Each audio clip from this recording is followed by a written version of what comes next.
അവനാത്മാവെ അഗ്നിനാളമായി അഭിഷേകാഗ്നിയായി എഴുന്നള്ളുക. വരിക, വാഴുക. ആത്മാവിൻ മാധുര്യമേ, വെളിവിൻ കതിരേ, ആത്മാവിൻ തണുപ്പേ,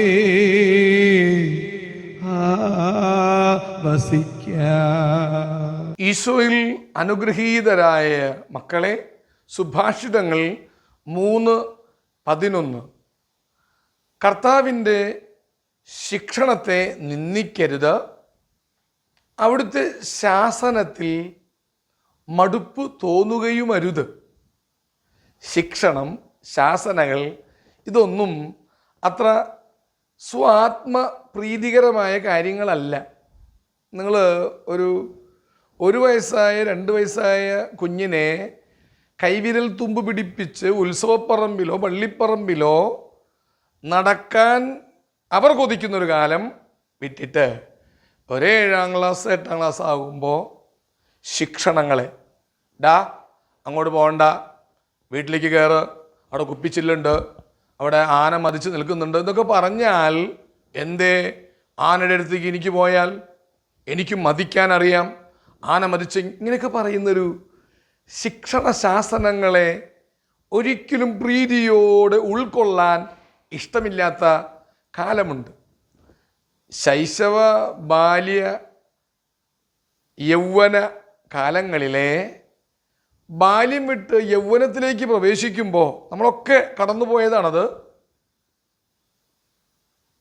കാരണവന്മാരുടെ, ഗുരുക്കന്മാരുടെ, മാതാപിതാക്കളുടെ നേരായ വഴിയിലേക്ക് പോകാനുള്ള, സത്യമാർഗത്തിലൂടെ നീങ്ങാനുള്ള കർമ്മവീഥികളിൽ ധർമ്മം പുലരണം, നീതി പുലരണം, ദൈവസ്നേഹത്തിൻ്റെ, അവിടുത്തെ പ്രകാശത്തിൻ്റെ രശ്മികൾ തൂങ്ങി നിൽക്കുന്ന വഴികൾ തിരഞ്ഞെടുക്കണം എന്നൊക്കെ പറഞ്ഞാൽ, നോ, എന്തേ ഇങ്ങനെയൊന്ന് പോയാൽ, ആ വഴിക്ക് തെളിച്ചാൽ ആ വഴിക്ക് പോകണമെന്ന് എന്താ നിർബന്ധം, എന്താ ഇതുവഴി പോയാൽ, ഇങ്ങനെയൊക്കെയുള്ളൊരു ശാസനകളെയും നല്ല നല്ല ചട്ടവട്ടങ്ങളെയും അതിൻ്റെ അതിരുഭേദിച്ച് അതിൻ്റെ മതിലുകളെ, അല്ലെങ്കിൽ എനിക്ക് മുൻപിലുള്ള ചില തടസ്സപ്പെടുത്തുന്ന, വിഘ്നങ്ങൾ ഉളവാക്കുന്ന ചട്ടവട്ടങ്ങൾ, പരിശീലനങ്ങളുടെ വേദികൾ, കളരികൾ ഒക്കെ തട്ടിത്തെറിപ്പിക്കുന്ന ഒരു മനസ്സ്.